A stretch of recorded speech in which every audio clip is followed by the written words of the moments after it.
삼성그룹주들이 모처럼 이제 활발하게 좀 움직임이 나왔는데 삼성바이오로직스와 삼성물산 각각의 급등 이유 한번 보겠습니다. 물론 이제 연계돼서 올라가는 부분이긴 한데 이제 각각 개별적인 모멘텀도 있어서 간략하게만 체크를 한번 해볼게요.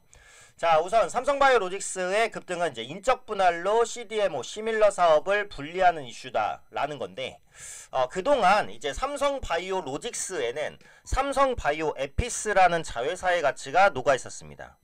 두 회사는 이제 크게 이렇게 나눠지죠. 삼성바이오로직스는 CDMO, 제가 이제 자주 설명드릴 때 제약계 그 TSMC다라는 말씀을 많이 드렸어요. 위탁해서 이렇게 약을 생산해 주세요 라고 하면은 그렇게 생산을 만들어 주는 업체, 그게 바로 삼성바이오로직스입니다.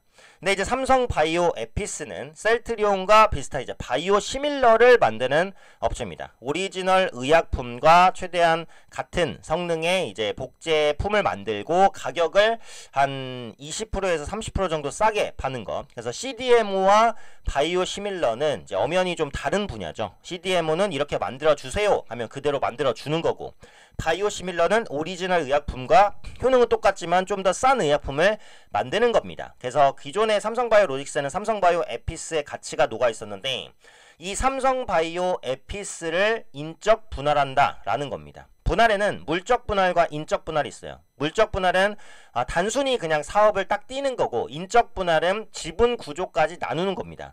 주주 입장에서는 일적 분할이 더 좋아요. 물적 분할은 받는 게 없습니다.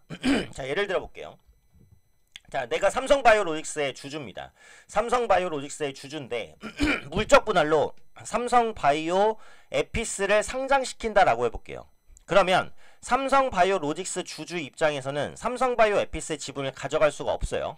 근데 삼성바이오에피스는 시장에 상장이 되잖아요. 그죠? 그럼 이렇게 되면 더블 카운팅 문제. 그러니까 삼성바이오에피스가 주식시장에 상장됐기 때문에 이 상장된 주식을 가진 사람이 이제 주권이 있는 거고, 삼성바이오로직스의 주주는 삼성바이오에피스의 주식 가치까지 사실은 가치 감안해서 산 건데 이걸 떼어서 그냥 따로 상장을 시켜버리니까 삼성바이오로직스 주주 입장에서는 얻는 게 없어요. 오히려 보유하고 있었던 삼성바이오에피스의 가치가 떨어집니다. 왜? 삼성바이오에피스가 따로 상장을 해버리니까. 그래서 요런 상장 방식에 이제 금융당국이 계속해서 제동을 걸죠. 그래서 이번에는 상당히 주주 친화적인 방식으로 상장을 하는 겁니다. 삼성바이오로직스에서 삼성바이오에피스를 떼어서 상장을 시키되 주주에게는 기존의 삼성바이오로직스에도 지분을 주고 삼성바이오에피스에도 지분을 주는 거예요. 그러면 더블 카운팅 이슈가 없죠. 주주 입장에서는 좋습니다. 그죠? 기존의 삼성바이오에피스를 사고 싶은 사람은 삼성바이오로직스를 살 수밖에 없었는데 분할한 다음에 삼성바이오로직스랑 에피스 주식을 둘 다 주는 거잖아요. 그러니까 불만이 없어요. 그러니까 주가 측면에서도 호응할 수밖에 없고 시장 친화적인 분할 방식이다 라고 보시면 됩니다.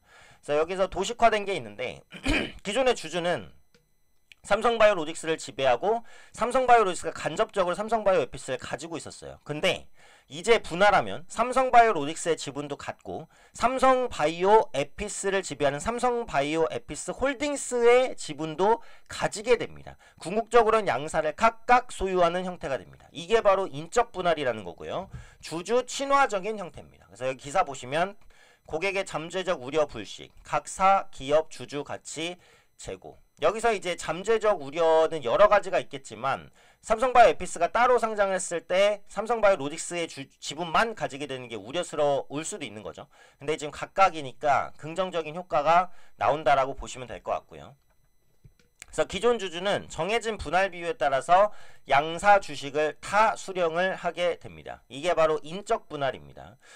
오는 10월 29일에 존속회사인 삼성바이오로직스의 병영 상장 및 신설회사인 삼성바이오에피스 홀딩스의 재상장이 진행될 예정이다. 자, 이렇게 되면 그동안 삼성바이오로직스에 가려졌었던 삼성바이오에피스의 가치가 제대로 부각이 되겠죠.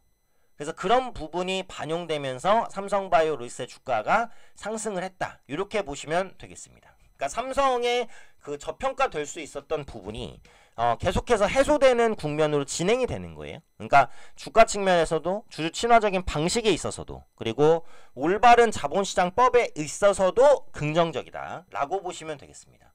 자, 그 다음에 이제 삼성물산인데 바이오로직스 인적 분할과 왜 상관이 있냐.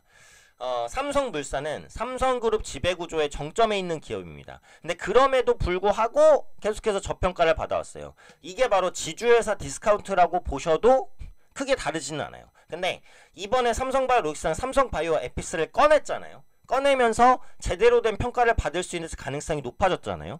이걸 계기로 삼성그룹주가 지배구조 개편, 그러니까 그동안 이제 저평가에 몰려있었던 기업들의 저평가를 해소시키기 위한 작업들이 진행될 가능성이 높지 않냐, 이겁니다. 그런 관점에서 지주회사인 삼성물산이 올라갈 수밖에 없었다. 이렇게 이제 보시면 될 것 같아요. 삼성바이오로직스의 인적 분할 소식이 투자 심리를 자극한 것으로 풀이된다. 이번 인적 분할은 CDMO를 하는 삼성바이오로직스와 바이오시밀러 사업을 하는 삼성바이오 에피스로 나누는 것이 핵심이다. 삼성물산은 삼성바이오로직스와 에피스를 수평 지배하게 된다라는 부분입니다. 그래서 이번 인적 분할로 삼성바이오로직스와 CDMO 사업에 집중, 수주 과정에서 걸림돌을 작용했던 신약 개발 관련 이해상충 문제도 해소될 수 있을 것으로 평가가 된다. 궁극적으로 삼성물산이 보유한 지분가치 효과가 올라가는 부분이 있다라는 거죠. 자, 삼성바이오로직스를 삼성물산이 가지고 있었다면 이번 분할로 인해서 삼성물산은 삼성바이오로직스의 지분과 삼성바이오에피스의 지분을 같이 가져갈 수 있게 되니까 그 지분 가치 또한 레벨업이 되고 삼성물산에도 호재다. 이렇게 해석하실 수 있습니다. 이게 이제 지배구조 개편을 통해서 삼성물산이 받는 호재고요. 다른 이슈도 있어요. 그래서 건설 부분의 뭐 성장성 계속해서 개편이 된다. 그래서 인도 시장 진출 채비를 본격화한다. 이 지배구조 이슈뿐만 아니라 삼성물산 자체적인 이슈들도 좀 있었는데, 뭐 초고층 주삭 복합 빌딩 등등등등이 있었고, 근데 요것보다는 이제 조금 더 부각이 됐었던 것은 원전입니다. 원전. 삼성물산 건설 부분이 인도 시장 눅독들인 이유로 평가. 아울러 인도에선 원전이나 데이터 센터 등 수요도 증가하고 있어서 국내 건설업 진출 가능성이 커진 상황이다. 실제로 이제 원전 건설에는 그 원전 업체들만 있다고 되는 게 아니고요. 설계 업체만 있다고 되는 것도 아니고요. 건설 업체가 있어야 됩니다. 그러니까 원전이라는 것은 결국 원전이라는 시설을, 원자력 발전소라는 시설을 만드는 거잖아요. 그죠? 그럼 그걸 만드는 데 있어서 누가 마무리를 해줘야 돼요? 건설사가 마무리해줘야 됩니다. 아무리 좋은 원전 설계 기술, 아무리 좋은 원전 단조 주조 기술이 있어도 건설이라는 부분이 없으면, 건축이라는 부분이 없으면 원자력 시설이 완성되지가 않아요. 그럼 거기에는 대형 원전 건설사들, 삼성물산, 현대건설, 대우건설 이런 기업들이 어쨌든 껴있어야 원전 프로젝트가 완료가 되는데, 국내에서 해외 원전 수주하는 방식을 보면 어때요? 팀코리아라고 해서 설계기업, 주조기업, 그 다음에 건설기업 팀으로 묶어서 가죠. 이래서 최근에 건설주가 원전주로도 같이 뜨고 있다라는 겁니다. 추가적으로 요즘에 삼성그룹이 뭐 우주항공 사업을 뭐 추가적으로 한다. 이 이슈까지 다 겹치면서 삼성물산이 급등을 일으켰다. 이렇게 보시면 되겠습니다. 주가 볼게요. 일단 삼성바이오로직스 같은 경우에는 이제 급등 이후에 살짝 눌리는 그런 모습들이 나타나고 있습니다. 이 기술적인 부담이 있었죠. 낮은 위치는 아니니까. 그래서 고가 부분에서 떨어지고 있기 때문에 신규 진입을 하실 분들은 추가적인 조정을 기다려서 한 10만 5천 원 정도 조정이 오면 한번 사볼까, 요 정도 고려하시면 돼요. 장기적으로는 가치가 계속해서 올라갈 것 같으니까 조정 시에 모아가시는 관점 충분히 가능하다라고 보고요. 그다음에 삼성물산 같은 경우 저평가 영역에 있었기 때문에 더더욱 급등을 했는데 급등 부담 우려감이 있었고, 요 위치를 보시면 딱 매물대예요. 물린 사람이 많다는 거죠. 물린 사람들이 빠져나오게 있기 때문에 눌림입니다. 요거는 신규 매수하기가 조금 타이밍 잡기가 더 어려워요. 그래서 이거는 추가적으로 이제 변동성이 커질 것 같으니까 중장기로 보실 분들은 여기서 가져가셔도 되고, 단기로는 매도 이후에 밑에서 재매수를 분할로 하셔야 될 것 같아요.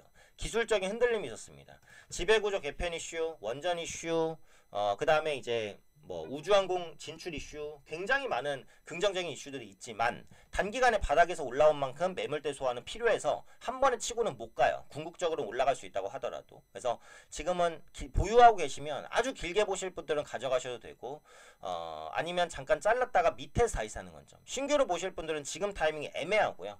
이런 변동성이 끝나고 조정이 있을 때 신규로 보시는 관점. 특히 이번 이슈로 인해서 삼성그룹주가 전체적으로 재평가가 될 수 있어요. 삼성전자라든지 그동안 못 갔었던 삼성 SS도 최근에 살짝 올라오고 있잖아요. 삼성그룹주들이 다시 올라올 수 있으니까 이 부분도 염두하셔서 매매하시면 좋을 것 같습니다.